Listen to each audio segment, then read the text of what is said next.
Good morning, friends and writers and readers and the few people who actually watch my vlogs.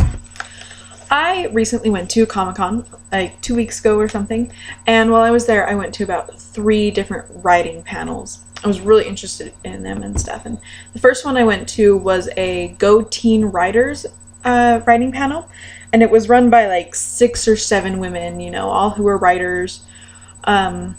Most of them were published. There was one teenager there who wasn't published, but she was a writer, asked to be on the panel too. And there's a blog like goteenwriters.com or something. I don't know. But they talked about a lot of interesting things in there. The other 2 that I went to, like one was the Writing Excuses podcast guys, who were really funny, and they had a lot of really good tips too, but that's not for this vlog. And then I also went to mental health and writing, and that's a completely different vlog as well, because I don't even want to talk about writing with that one. Anyways, so we talked about a lot of things in the panel. And so I wrote down like a ton of stuff all over the page, like I have to turn it to read it all over. And I just want to talk about a couple things that caught my attention, / like want to expand on them kind of thing. They talk about there's 3 huge things to writing, 3 of them. There is your plot, your setting, and your characters. And all 3 are super important. Like, what would Harry Potter be without the setting of Hogwarts? What would Harry Potter be without the plot of Voldemort trying to kill him every year? What would Harry Potter be without Harry Potter? Like, every book has a character, setting, and plot. So a lot of people, like, they will either, they come up with like one of those 3 things first, when they first get an idea. For me, I mostly get characters. I think of a character and I'm like, this person would be so good doing this in this place. Like, they would yell like this, and they would cry like this, and they would swear like this, and they would do all these things. I really focus on characters a lot. I think characters are important because I think people are important. And so I want to talk mostly about characterization today. And there's different things that can make your character good. I know some people who complain about how their characters are boring and how they don't know how to make their characters more interesting. So I'm hoping to help you with that. When I first make a character, I don't even come up with a name at first. Like, I suck at names so badly. My friend Ashton comes up with most of my names, and I think she's awesome for that. I suck at names so bad. But I try to get an idea of what this character looks like or sounds like. I'll either write, dialogue pieces of them. It doesn't even have to be in context with anything I'm going to write about them, but just a dialogue, like how they talk to someone at a grocery store, how they what they wear in the morning when they're just drinking coffee and they're still not getting ready for the day. Like, different things like that for who they are, different quirks about them, what they like eating, what they don't like eating, if they smoke, what tattoos they have or would have, what music they would listen to, all these different things.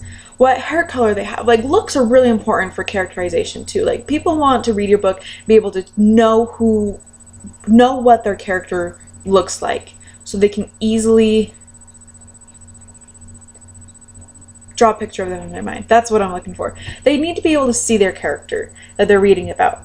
I try very hard, like in my novel, The Openers, that I just published, my main character, Quinn, she wears pants that her aunt sews for her, and one half are like patterned, very vibrant colored, and the other half are like just pretty plain colored. It's like 2 different pairs of pants put together, and that's one of her quirks, is that she wears those pants.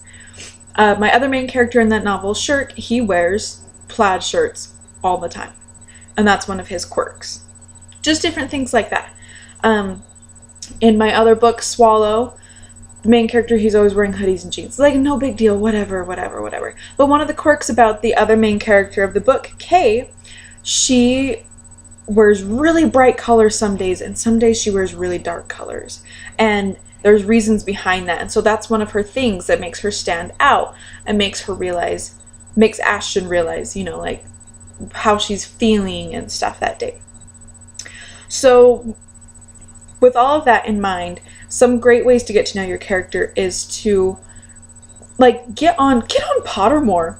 Pretend that you're your character and see what house they would be put in if you can't easily identify what house they'd be in anyways.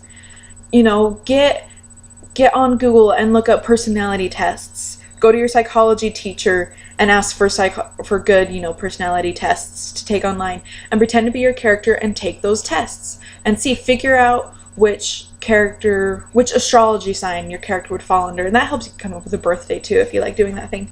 I'm terrible at remembering to assign my characters' birthdays. So you also want to know, I like interviewing my characters. Not like, you know, like, oh, like if you were put in this situation, what would your character do? Like, would you go left or would you go right? You know, like what potion would you drink if you were at Harry Potter world and stuff. And I also just like interviewing my characters, like, hey, character, what's your favorite color? Who is your favorite band? Who is your idol? What do you like listening to? What kind of food are you embarrassed to tell people that you like eating? Things that, like, I don't know, play a 20 questions game with one of your friends and ask them bizarre questions, and save those questions and ask your character that too. I also did this thing, and I will try to find a link to it so I can post it with this, but I did this thing where it's 25 days of writing, and it's like different situations that you put your character in. Like, put your character in a situation where they're being yelled at or something like that, and you have to just write things about it. And I love doing that with my characters because then I can figure out who my characters are while writing them into a story, instead of just being like, okay, well, this character would do this and this. Instead, it can be like, put in that mindset of, I walk down the street and I see this person next to me, and you're that character. And it's easier to, like, doing that. Some of those scenes, like a few of them, ended up in my final draft of Swallow because I loved writing it so much, and it just fit, and it was just so much that character. It's a really good thing to do. Now with names, like, names are really hard to do. If you want your names to mean something, totally go like online and look up meanings of names. You can put in things you want it to be. Like, there's certain websites where you can be like, I want my character's name to mean darkness, and it'll come up with names from different parts of the world that mean that. Or you can just like do the random search, like, ooh, let's get a boy's name from the letter C, and it'll bring up all those names. And you can do gender neutral names, you can do girl names, boy names, you know, like same-sex names, whatever. Or come up with your own name. Like, who in the hell would name their kid Shirk? Not me, that's for sure. But I did it anyways because it's such a cool, different name. I also, in the openers, I always joke around with people, like, when I get married and have kids, I'm going to give my kids dinosaur names. Yeah, no, that's never going to happen because, like, come on, who would marry me if I told them I was going to name my kids dinosaur names? So instead, I took those names, and there's 3 characters in the openers that are Bront, Steg, and Terra. Like Brontosaurus, Stegosaurus, and Pterodactyl. Totally. I'm not even shitting you. For real.